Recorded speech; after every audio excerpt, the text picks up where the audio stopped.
వచ్చిందండి. స్కూల్ నుంచి వచ్చినప్పటి నుంచి పాయసం చేయమ్మా అంటుంది. అయితే నేను సగ్గుబియ్యం పాయసం చేద్దామని ఇలా కొంచెం సగ్గుబియ్యము నానబెట్టేస్తున్నానండి. కొంచెం సగ్గుబియ్యం నానబెట్టేస్తే త్వరగా ఉడుకుతాయి. ఇందులో నానబెట్టేశానండి.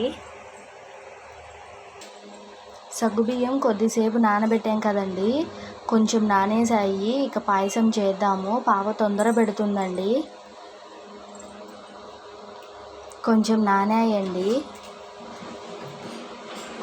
అందులో పోసేద్దాము.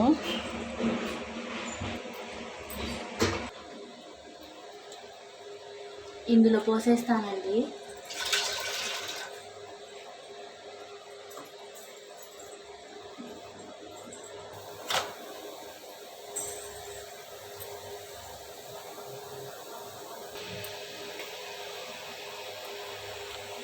సగ్గుబియ్యం కాబట్టి కొంచెం ఉడకాలంటే టైం పడుతుందండి.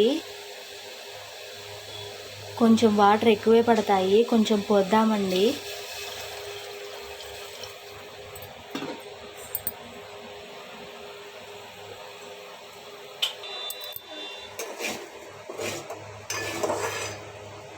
సగ్గుబియ్యం ఇంకా ఉడకలేదండి.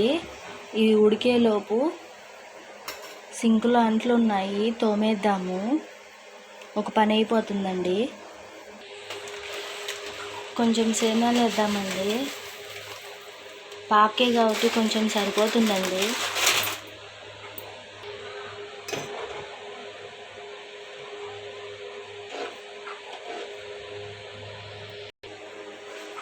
బెల్లం వేద్దామండి. పాపకు కాబట్టి నేను చక్కెర వాడనండి, బెల్లమే వేస్తానండి.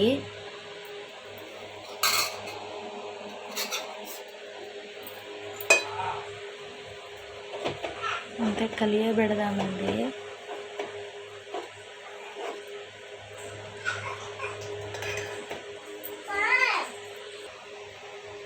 పాలు పోద్దామండి.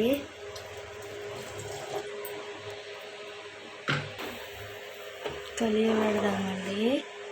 ఈ కన్సిస్టెన్సీ వచ్చింది. పాప తొందర పెడుతుందండి.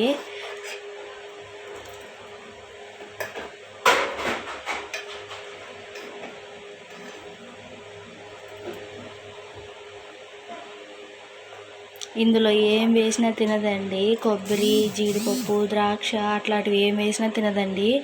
ఓన్లీ పాలు, బెల్లము, సేమియాలు ఇంతే అండి. మళ్ళీ శనగపప్పు వేసినా తినదండి. ఏమి నోట్లకి అడ్డం తగలకూడదండి. సాఫీగా నోట్లోకి వెళ్ళిపోవాలి పాపకి.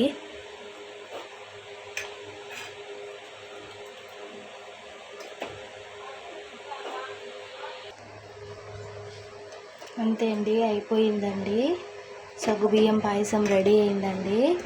ఇక్కడ సింకులు అంట్లు క్లీన్ అయ్యాయి, ఇక్కడ నా పని అయిపోయిందండి.